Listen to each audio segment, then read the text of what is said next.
গোয়া সিরিজের অন্তিম পর্ব এটি এবং গোয়া ভ্রমণের সবচেয়ে আকর্ষণীয় জিনিসগুলি এই দিন আমরা দেখেছিলাম। তার মধ্যে রয়েছে দুধসাগর ওয়াটারফল, রয়েছে গোয়ার নাইট লাইফ এনজয় করার জন্য ডিস্কে যাওয়া প্রথমবার, রয়েছে কিছু অজানা জায়গারও খোঁজ যা তথাকথিত গোয়ার ভিডিওতে আপনারা দেখতে পান না। এক অপূর্ব সুন্দর ড্যামের খোঁজ দেব আজ এই ভিডিওতে।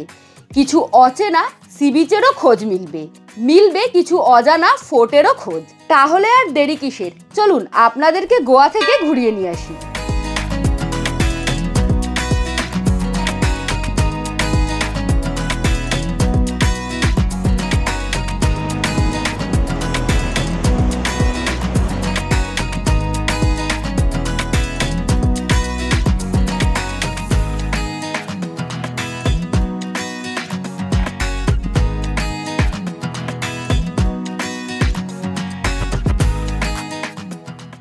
গোয়া সিরিজের আগে অনেকগুলি পার্ট আমরা অলরেডি চ্যানেলে আপলোড করে দিয়েছি।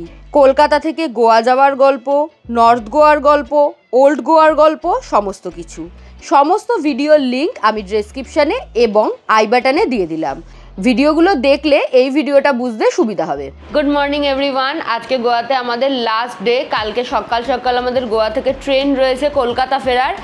তো টেকনিক্যালি গোয়া সিরিজের এটা লাস্ট ভিডিও হতে চলেছে। যাই হোক, সকাল সকাল আমাদের ব্রেকফাস্ট চলে এসছে।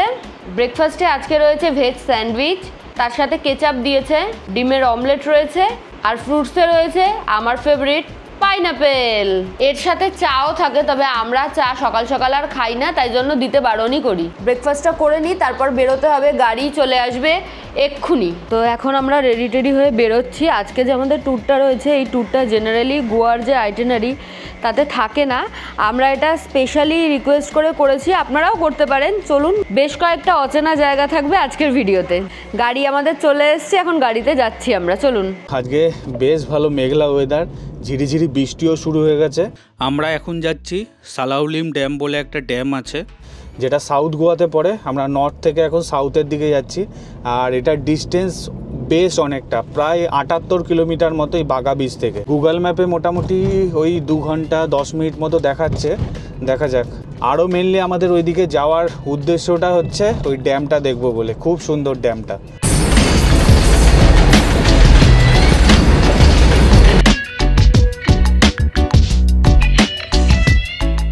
এর আগে মালগাড়ি বহুবার দেখেছি, তবে মালগাড়িতে লরি নিয়ে যেতে কোনোদিনও দেখিনি। কতগুলো লরি একসাথে নিয়ে গেল। লরি ট্রেন শৈলী বলছে লরি ট্রেন।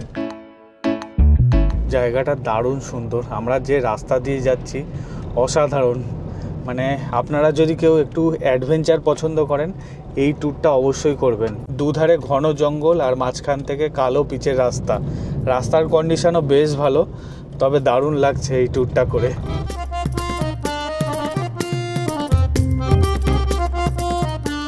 ফাইনালি ড্যামের সামনে পৌঁছে গেছি। এখনও ভেতরে এন্টার করিনি, এই যে আমাদেরকে এইখানে ছেড়ে দিয়ে গেল, এর ভেতরে আমরা এন্টার করব। তবে অনেক দূরে, একদম শেষ প্রান্তে। এত দূরে খুব পাগল লোক ছাড়া আসাটা একটু ইম্পসিবল। আর বাইকে যারা আসবেন, মানে স্কুটিতে, তারা আসার চেষ্টাই করেন না। একদমই, গাড়ি নিয়ে আসলে আসবেন, নাহলে স্কুটি বা বাইক নিয়ে না আসাটাই ভালো, কারণ অনেকটা দূরে।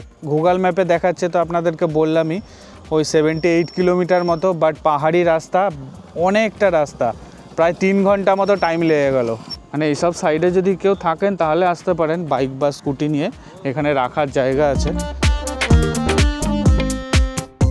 ড্যামে ঢোকার জন্য 60 টাকা করে পার হেড টিকিট নিল, তার সাথে আইডি প্রুফ নিল।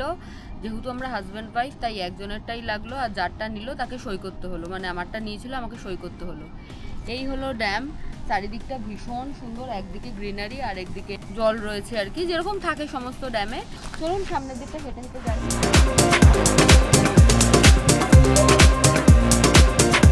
চারিদিকটায় পাহাড়ে ঘেরা, খুব সুন্দর জায়গা।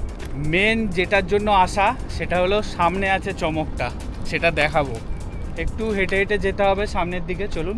মেঘগুলো জমে আছে দেখুন, ওই যে পাহাড়ের মাথায়, মাস্ট সে জায়গাটা ভীষণ ভীষণ ভীষণ সুন্দর আর একটা ইউনিক জিনিসও বটে। এর আগে এরকম সুন্দর ড্যাম দেখিনি। তবে যে দিকটাতে মেন ড্যামটা রয়েছে, মানে যেদিকে এই জিনিসটা রয়েছে তার অপোজিট সাইডে, ওদিকে কিন্তু ফটোগ্রাফি ভিডিওগ্রাফি দুটোই স্ট্রিক্টলি বারণ এবং গার্ড রয়েছে। এদিকে ভিডিও করতে বা ফটো করতে কোনো কিছুতেই বারণ করছে না, ওদিকে করলে বারবার বারণ করছে। আর করা উচিতও না, কারণ এটা আমাদের ন্যাশনাল সিকিউরিটির একটা ব্যাপার থেকে যায়। তো আমরাও করিনি। ভীষণ সুন্দর লাগছে, আর মেঘ হয়ে আসার পরে না আরও বেশি ভালো লাগছে। এক পশলা বৃষ্টিও হয়ে গেল।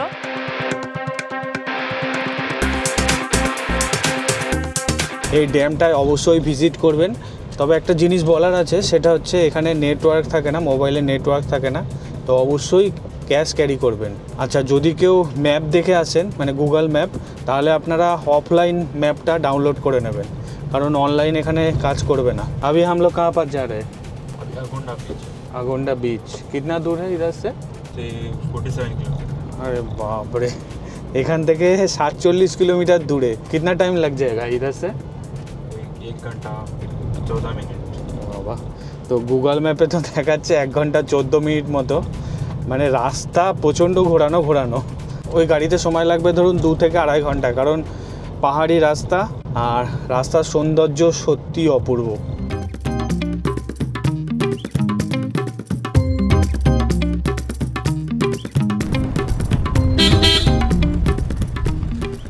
আমরা একটা বিচে যাচ্ছিলাম, যাওয়ার পথে রোড সাইড একটা ধাবায় দাঁড়ালাম, কারণ লাঞ্চ করা হয়নি আর অলরেডি 3:45 বেজে গেছে।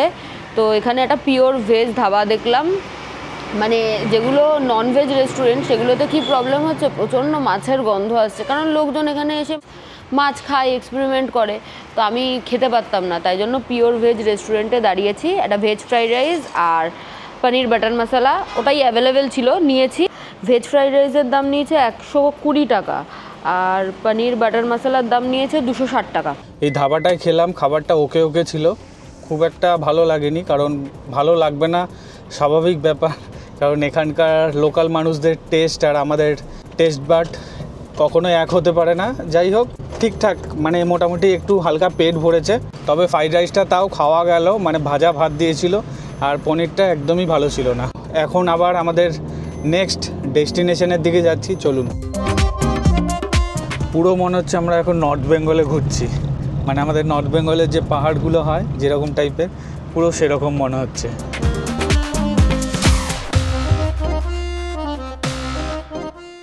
আগন্ডা সি বিচে এসছি। যারা একদম ফাঁকা নিরিবিলি সি বিচ পছন্দ করেন তাদের জন্য এই সি বিচটা একদম পারফেক্ট সি বিচ। দুপাশে পাহাড় দিয়ে ঘেরা, মাঝখানে একদম সুন্দর বালির সি বিচ, একদম ফ্ল্যাট সি বিচ, ভীষণ ভালো লাগবে। আর স্যাকগুলো রয়েছে, ভীষণ সুন্দর লাগছে।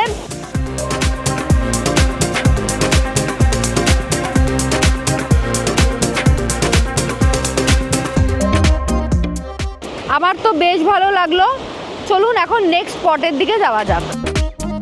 এই আগন্ডা সি বিচটা অসাধারণ, আপনারা এই সি বিচটায় অবশ্যই ভিজিট করবেন, মাস্ট রেকমেন্ডেড প্লেস। এর আশেপাশে প্রচুর থাকার জায়গাও আছে, হোটেল, রিসর্ট, সমস্ত কিছুই আছে। আমরা যাচ্ছি কাবু দি রামা ফোর্ট বলে, এখানে একটা ফোর্ট আছে যেটা ডিস্টেন্স প্রায় 15 কিলোমিটার মতো। আমরা আগন্ডা বিচে গেছিলাম ঠিকই, কিন্তু খুবই তাড়াতাড়ি করে ঘুরে আসতে হলো, কারণ এই ফোর্টটা 5:30টার সময় বন্ধ হয়ে যাবে। এখন টাইম হয়ে গেছে অলরেডি 5:10, তো মনে হচ্ছে না পৌঁছাতে পারবো। এখনও প্রায় 6.8 কিলোমিটার মতো বাকি আছে, দেখা যাক, তাড়াতাড়ি করছে দাদা। এই হচ্ছে যাওয়ার রাস্তা। বাইরের ওয়েদার বেশ ঠান্ডা, বেশ ভালো ওয়েদার। এটাও পাহাড়ি রাস্তা। এদিকে না প্রচুর কাজু বাদামের গাছ দেখতে পাচ্ছি। এই ফোর্টের সামনে চলে এসেছি, তবে এখন দৌড়াচ্ছি, কিছু করার নেই, বন্ধ হয়ে গেল মনে হয়। দেখি, চলুন। অলরেডি 5:22 বেজে গেছে। ফোর্টের বাইরেই পার্কিংয়ের জায়গা আছে, গাড়ি থেকে আপনারা স্কুটিও পার্কিং করতে পারবেন। এই হলো ফোর্ট, কাবু দি রামা ফোর্ট। ফাইনালি চলে এসেছি। বলছে 6টার সময় বন্ধ হবে এটা। আর আইডি কার্ড অবশ্যই নিয়ে আসবেন, আইডি কার্ড ক্যারি করবেন। এখানে আইডি কার্ড নাম্বারটা লিখলো আর আমার কন্ট্যাক্ট নাম্বারও নিয়ে নিল। ভেতরে ঢুকেই একটা চার্চ দেখতে পেলাম। চার্চের গেট দেখছি বন্ধ আছে, তবে ঘন্টা বাজানো যাবে। এটা হলো সেন্ট অ্যান্থনি চার্চ, কাবু দি রামা। গায়ে জোর নেই শৈলীর।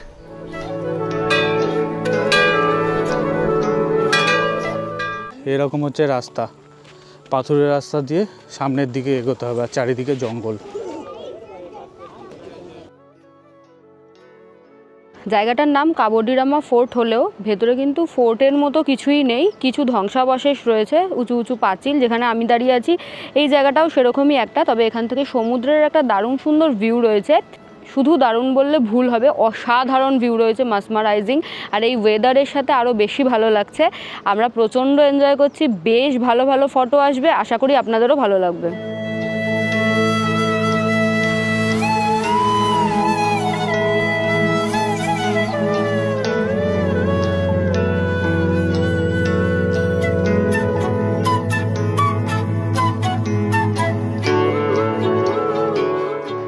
হয়ে গেছে আজকের মতো আমাদের ঘোরা এই জায়গাটা। এখন আমরা গাড়ির দিকে ফিরে যাচ্ছি। কিছু জিনিস যেটা এই ট্যুরটা করতে এসে আমার এবং রাহুলের দুজনেরই মনে হয়েছে, সেটা হলো আমরা এই ট্যুরটা যে স্পটগুলো আজকে রয়েছে, মানে আজকে সারাদিনে যে যে স্পটগুলো ছিল, সেই স্পটগুলো একটা থেকে আরেকটা ডিস্টেন্স হিউজ।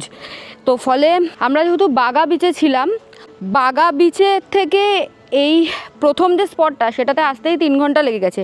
এই ডিস্টেন্সের আইডিয়াটা আমাদের ছিল না, তাই জন্য আমাদের অনেক অনেক লেট করে বেরোনো হয়েছে এবং আমাদের সমস্ত জায়গা খুব তাড়াতাড়ি তাড়াহুড়োর মধ্যে কভার করতে হয়েছে। যদি শান্তশিষ্টভাবে শান্তিতে কভার করতে চান তাহলে আমার মনে হয় একটু সকাল সকাল বেরোনোই ভালো। এই ফোর্টটা বেসিক্যালি চারিদিকে ছড়িয়ে ছিটিয়ে, এই যে দেওয়ালগুলো দেখছেন তোলা, এটা পুরোটাই ফোর্টের ভেতরে। ওই দিকেও আছে ফোর্টের কিছু অংশ। এই গেটটা দিয়ে আমরা ঢুকেছিলাম আর তখন খেয়াল করিনি, এখন খেয়াল করছি। এই জায়গাটা দেখুন, এগুলো তোপ না গাছের গুঁড়ি, এগুলো না তোপ। আরে বাবা, কিভাবে পড়ে আছে দেখুন। এটা পরীক্ষা। আর এই যে ফোর্টের দেওয়াল। কাবডিরামা ফোর্ট ঘুরে আমরা চলে আসলাম কাবডিরামা বিচের সামনে। এই যে পার্কিং এরিয়াতে দাঁড়িয়ে আছি, এই যে সামনেই সমুদ্র দেখা যাচ্ছে। তো এখন যাব সমুদ্রের দিকে। শৈলী সামনের দিকে দৌড়াচ্ছে কারণ সন্ধে নেমে আসছে। এখন প্রায় টাইম হয়ে গেছে 6:19। আজকের আকাশটা দেখুন কি সুন্দর।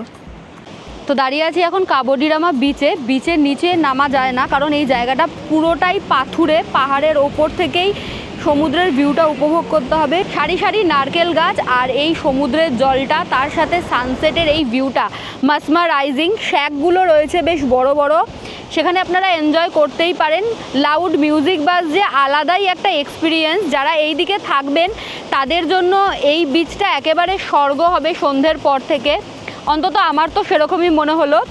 তবে এটাও ঠিক যে নদীর এপার কহে ছাড়িয়া নিঃশ্বাস, ওই পারেতে যত সুখ আমার বিশ্বাস। আমরা যেহেতু এখান থেকে অনেকটা দূরে রয়েছি এবং রাত্রেবেলা এই জায়গাটায় থাকতে পারবো না বা এই জায়গাটা এনজয় করতে পারবো না এবারের ট্যুরের মতো, তাই হয়তো মনে হচ্ছে এই জায়গাটাই সবচেয়ে বেস্ট। যাই হোক, ভীষণ সুন্দর লাগছে। যারা আমাদের ভিডিও দেখছেন, এখানে নাইট লাইফটা দেখেছেন এই বিচে স্পেশালি, তারা কমেন্ট করে জানান।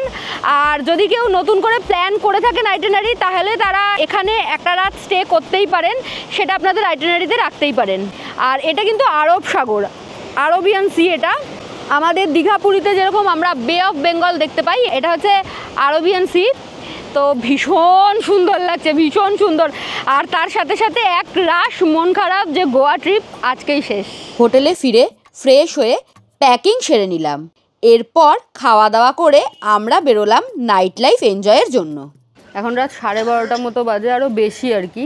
তো এখন আমরা যাচ্ছি হচ্ছে টিটোস লেনে, প্রচুর নাইট ক্লাবস রয়েছে। তো দেখি ওখানের ভাইবটা কেমন। আমাদের হোটেল থেকে 15 মিনিট মতো, চলুন। আমাদের হোটেল থেকে ওই 1.2 কিলোমিটার মতো। তবে একটা জিনিস ভালো লাগলো, রাস্তায় ভর্তি ভর্তি লাইট আর সমস্ত দোকানপাট খোলা আছে। দেখুন, জামা কাপড়ের দোকান, ট্যাটু পার্লার, সমস্ত কিছু এখনো খোলা। বাপরে! তার সাথে যে জিনিসটা চোখে পড়ছে সেটা হলো বিভিন্ন বারের সামনে লোকজন বমি করছে। চলুন, যদিও গোয়াতে এই সিনটা খুব নর্মাল। আমাদের হোটেল থেকে ওই 15 মিনিট মতো টাইম লাগলো। মানে এখানে এসে মনে হচ্ছে যে আমাদের এখন সন্ধ্যে 8-9 বাজে, বাট এই যে ঘড়ি দেখতে পাচ্ছেন 12:45 বাজে, রাত 12:45। কি জমজমাট দেখুন। এই যে শুরু হয়ে গেল টিটোস লেন। ট্যাটু পার্লার থেকে শুরু করে খাবার দাবারের দোকান, প্রচুর দোকান, এখানে সমস্ত কিছু খোলা আছে। ভিডিওর পরবর্তী অংশ সম্পূর্ণভাবে প্রাপ্ত বয়স্কদের জন্য। 18 বছরের নিচের দর্শকরা এই পার্টটা না দেখলেই ভালো। এটা হচ্ছে গোয়ার নাইট লাইফ। দেখুন চারিদিকে কি অবস্থা রে মিষ্টি। এই তো পুরো মনে হচ্ছে আমরা আমাদের মানে দুর্গা পুজোর সময় যেরকম হয় না, রাত্রিবেলা আমরা প্যান্ডেল ওপেনিং করতে বেরোই, পুরো সেরকম।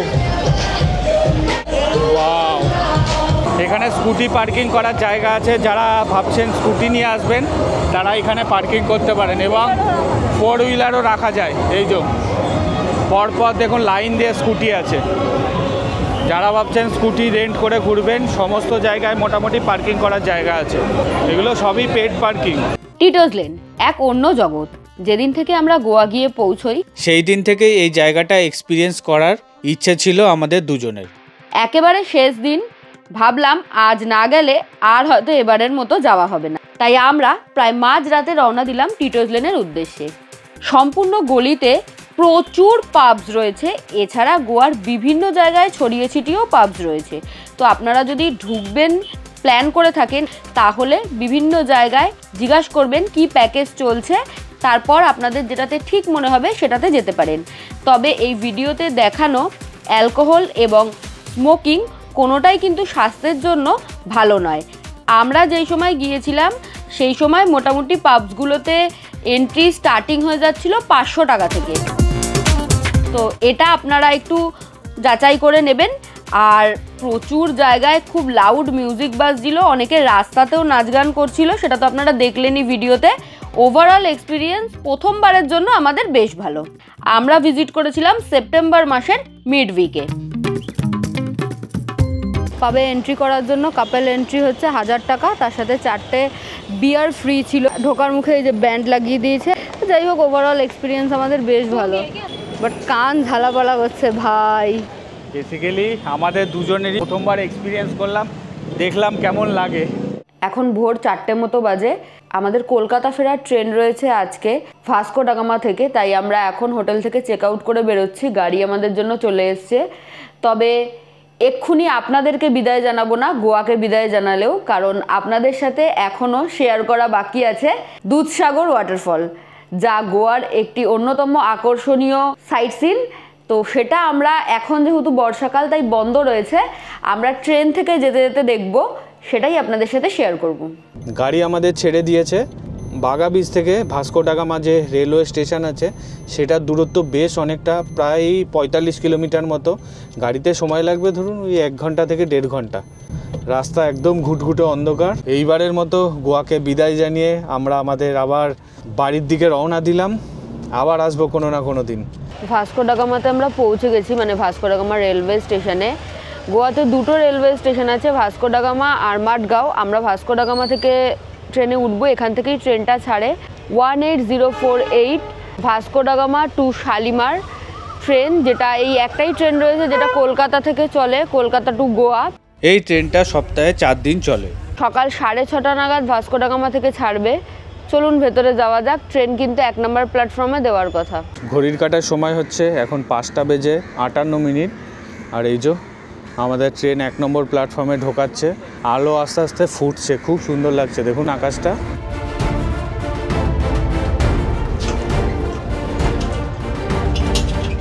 বাহ, খুব ভালো জায়গায় সিট পড়েছে আমাদের।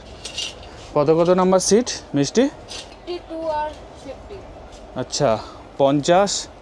এদিকে হচ্ছে মিডিল বার্থ আর এদিকে হচ্ছে লোয়ার বার্থ 52। চিল এসি করে রেখেছে, প্রচণ্ড ঠান্ডা। আমরা এবার এসি 3 টায়ারে জার্নি করছি। আমাদের কোচ নাম্বার হচ্ছে B1। আর যেরকম সমস্ত এসি 3 টায়ারে সিট থাকে সেরকম সেম 3টে বার্থ আছে। এখানে সমস্ত কিছু দিয়েছে, পিলো, ব্ল্যাঙ্কেট, এদিকে বেডশিট এখনও দেয়নি। এদিকে মিররের ব্যবস্থা আছে, ওই ওপরটায় লাগেজ রাখতে পারবেন। আর এখানে একটা ডেস্ক দেওয়া আছে। 6:30 বাজে, একদম এক্সাক্ট টাইমে ট্রেনটা ছাড়লো। হোটেল থেকে যখন বেরিয়েছিলাম তখন তো অন্ধকার ছিল, এখন আলো ফুটে গেছে আর বেশ ভালো ঠান্ডা, ওয়েদার খুব ভালো। এর পরের স্টেশন হচ্ছে মাঠগাঁও। মাঠগাঁওয়ে গিয়ে আবার ট্রেনটা দাঁড়াবে। মাঠগাঁওয়ে 5 মিনিটের হল্ট আছে। সবাই জানেন যে গোয়াতে লিকারের দাম কম, মানে হার্ড ড্রিঙ্কসের কম বলতে কাউন্টারগুলোতে কম আর কি। তো অনেকেই চেষ্টা করে যে একটা বা দুটো বোতল কিনে নিয়ে বাড়িতে যাব।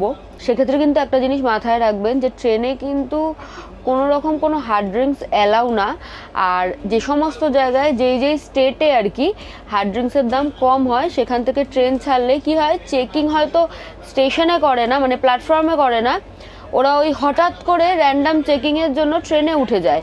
যেরকম আমাদের সামনে একজন নিয়ে এসছিলেন আর কি, এসে হঠাৎ করে এই ভাস্কো ডা গামা থেকে জিজ্ঞাসা করা শুরু করলো। তারপরে আমাদেরকে জিজ্ঞাসা করেনি, বিকজ অফ আমি মেয়ে ছিলাম আর ওনাদের সাথে কোনো লেডি পুলিশ ছিল না, তো সেই জন্য। কিন্তু ওনার থেকে ফাইন নিল এবং অনেক টাকাই ফাইন নেয়, এটা একটু খেয়াল রাখবেন। ট্রেনটা কার্ভ হচ্ছে দেখুন, কি অসাধারণ ভিউ, হো জাস্ট মাসমারাইজিং, দারুণ লাগছে দেখতে। এতদিন শুনে এসেছিলাম, এখন নিজের চোখে দেখছি, কি অসাধারণ। ট্রেনে জার্নি করতে করতে এই ফার্স্ট টাইম কোনো সি বিচের ভিউ দেখতে পেলাম। অনেক জায়গা থেকে দেখা যায়, তবে আমরা তো এক্সপিরিয়েন্স করিনি। যেদিকে ট্রেনটা চলবে, এই যে ডাবল ইম রেলওয়ে স্টেশনটা কিছুটা পেরোনোর পরেই এই সি বিচ দেখা যাবে, ডান সাইডের দিকে পড়বে। একদম সমুদ্রের পাশ দিয়ে যাচ্ছে আমাদের ট্রেনটা। একটা ভালো জিনিস, ট্রেনটাও এখানে স্লো করে দিয়েছে।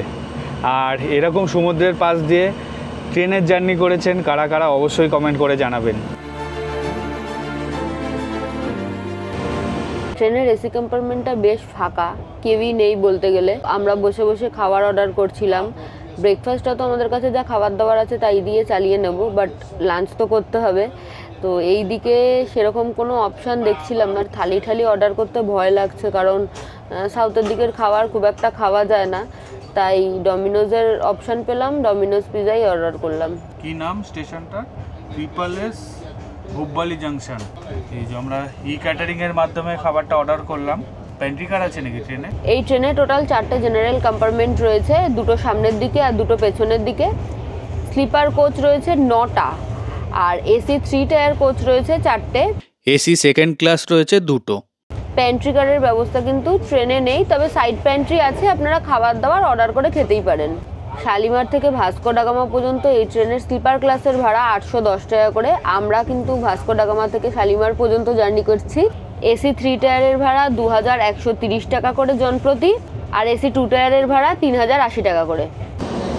ট্রেন কিন্তু মাঠগাঁও জাংশনে 11 নম্বর প্ল্যাটফর্মে ঢোকাচ্ছে। এখন টাইম আপডেট হচ্ছে 7:19। এখন হচ্ছে আমাদের ব্রেকফাস্ট, কলা, এখানে আছে ট্রিট, বাউলি, শৈলী খাচ্ছে কেক। আমরা গোয়া ট্রিপ করেছিলাম ট্যুর পিকার্সের সঙ্গে। থাকা, খাওয়া, ঘোরা সমস্তটাই ওনারাই প্ল্যান করে দিয়েছিলেন। তবে আইটেনারিতে কিছু কিছু চেঞ্জেস আমাদের পছন্দ মতোও আমরা করেছিলাম, আপনারাও করতে পারেন। যে কোনো জায়গায় ট্যুর করার ক্ষেত্রে একটা কথা মাথায় রাখবেন, সংখ্যায় বেশি লোক হলে খরচাটা অনেকটাই কমে যায়, কারণ গাড়ি ভাড়াটা ভাগ হয়ে যায়। আমরা যে ট্যুরটা করেছিলাম 5 নাইট 6 ডেজের ট্যুর, এই সম্পূর্ণ ট্যুরটা ব্রেকফাস্ট এবং ডিনার দিয়ে খরচা পড়ে 4 জনের জন্য 60,000 টাকা, মানে মাথা পিছু 15,000 টাকা করে খরচা। এছাড়া এই ট্যুরটা করতে 6 জনের কত খরচা হতে পারে, 2 জনেরই বা কত খরচা হতে পারে, ডেসক্রিপশানে আমি সমস্ত ডিটেল দিয়ে দিলাম, চাইলে চেক করে নিতে পারেন। এছাড়া স্ক্রিনে তো ফোন নাম্বার দেওয়াই রইল। সম্পূর্ণ ট্যুরের এক্সপিরিয়েন্স আমাদের খুবই ভালো। আমাদের ট্রেন এখন কুলেমে এন্টার করাচ্ছে। এই কুলেমে হল্ট আছে কিছুক্ষণের। আমার অনেক দিনের স্বপ্ন ছিল, শেষ পর্যন্ত সেই স্বপ্নটা পূরণ হতে চলেছে। দুধসাগর ওয়াটারফলস আমিও দেখব এবং আপনাদেরকেও দেখাবো। কুলেম থেকে এইমাত্র আমাদের ট্রেনটা ছাড়লো, বেশ অনেকটা লেটে ছাড়লো, একটা মালগাড়ি পাস হচ্ছিল বলে বিশাল এক্সাইটেড।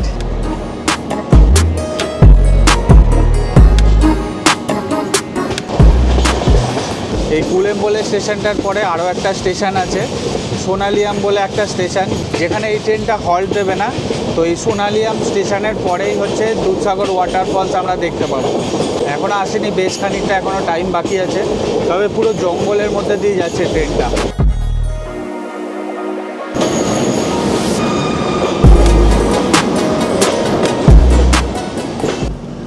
সোনালিয়াম স্টেশনে দেখছি অনেকজনই নেমে যাচ্ছে, কতজন দেখুন নেমে গেল।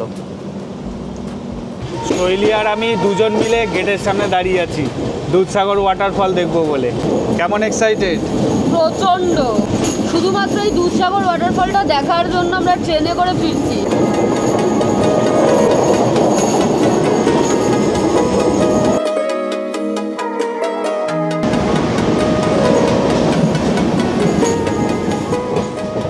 এই হলো দুধসাগর ওয়াটারফল, দেখুন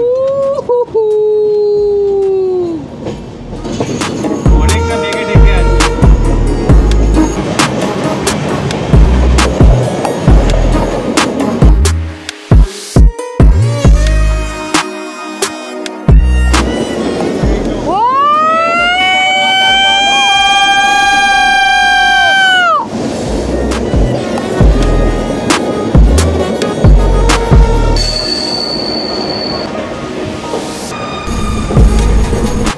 এইমাত্র দুধসাগর ওয়াটারফল দেখলাম, তবে মানে এক ঝলক শুধু দেখতে পেলাম। ট্রেনটা অনেকটা রানিংয়ে ছিল, অনেকটা জোরে জোরে চলছিল, বাট দারুণ লাগলো যতটুকু দেখতে পেলাম। অসাধারণ অসাধারণ। চারিদিকে সিনিক বিউটিটা শুধু দেখুন, কি দারুণ দেখুন।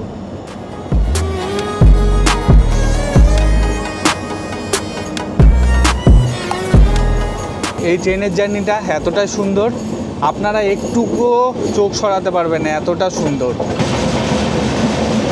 সম্পূর্ণ জার্নির রাস্তাটাই ভীষণ সুন্দর, কখনো সমুদ্র, কখনো পাহাড়, কখনো মেঘ, কখনো ওয়াটারফল। সমস্ত কিছুরই দেখা মিলবে এই পথে আপনাদের। শালিমার থেকে যদি ভাস্কো ডা গামা পর্যন্ত আপনারা এই ট্রেনে জার্নি করেন, সেক্ষেত্রে এই ওয়াটারফলটা দেখতে পাবেন। এই যে ক্যাসেল রক বলে যে স্টেশনটা আছে, সেখানে স্টপ রয়েছে। এরপরে দেখুন এখানে একটা দুটো এই স্টপগুলো রয়েছে। মোটামুটি আপনারা এগুলোতে দাঁড়াবে না ট্রেনগুলো। এই দুটো স্টেশন ক্রস করার পরেই কারাঞ্জল আর দুধসাগর ক্রস করার পরেই দুধসাগর ওয়াটারফলটা দেখতে পাওয়ার চান্সেস রয়েছে। তো আসার পথে প্রথমেই ওয়াটারফলটার একদম ক্লোজ একটা ভিউ পাবেন, যেটা পাবেন বাঁদিকে, ট্রেনের বাঁদিকে। আর তারপর দূর থেকে একটা ভিউ পাবেন ট্রেনের ডান দিকে।